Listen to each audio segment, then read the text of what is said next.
The bell may have tolled for Belgium's golden generation, while Italy's combo of youth and experience, attacking and defending, could see the Azzurri wind up coronated.MUNICH. Jérémy Doku whirred down the left and fed Kevin De Bruyne just inside the box.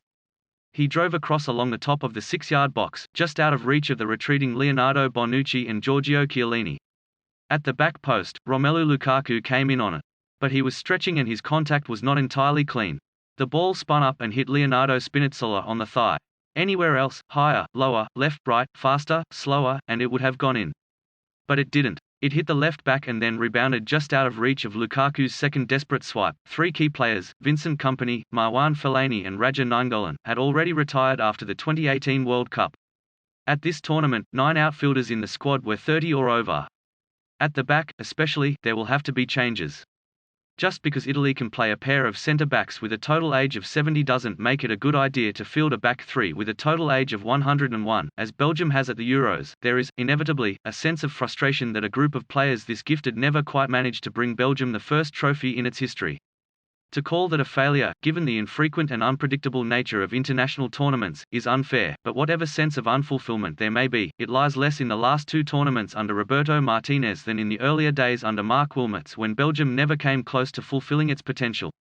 At the World Cup and at these Euros, Belgium went out playing well. It lost to the eventual champion in Russia, and may also have done so Friday. The lack of mobility of the back three was probably what forced Belgium, as it had against Portugal, to play a little deeper, looking to strike on the break.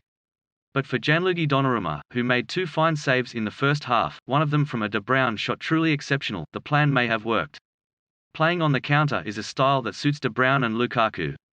But the defense, fundamentally, dogged as it was against Portugal, is no longer good enough. A mistake from Thomas Vermaelen allowed Marco Verratti to tee up Nicolo Barella for the opener, and Lorenzo Insigne then hammered in a brilliant second, although it was aided by a slowly retreating defense that gave him time to measure his shot into the top corner. Belgium could easily have been finished, but a generous penalty on the stroke of half-time, converted by Lukaku after Giovanni Di Lorenzo had been penalised for a shove on Doku, gave the Red Devils a lifeline. Belgium had chances in the second half, made a gallant effort to keep the golden dream going for one more game, but this Italy is capable not only of attacking but defending.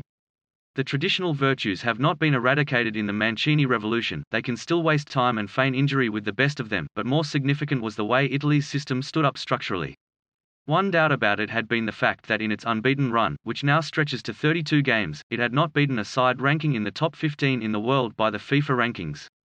It has beaten the team ranked number 1. First it did so by attacking, and then by defending. Spain at Wembley in the semi-finals will be another test and another level. It will be the first time in this tournament that Italy has faced a side that has really wanted to keep the ball, let alone one that is capable of doing it. But Italy has so far answered every question that has been asked of it in this competition. It has by some way been the most impressive side at the tournament. All it has to do now is win it.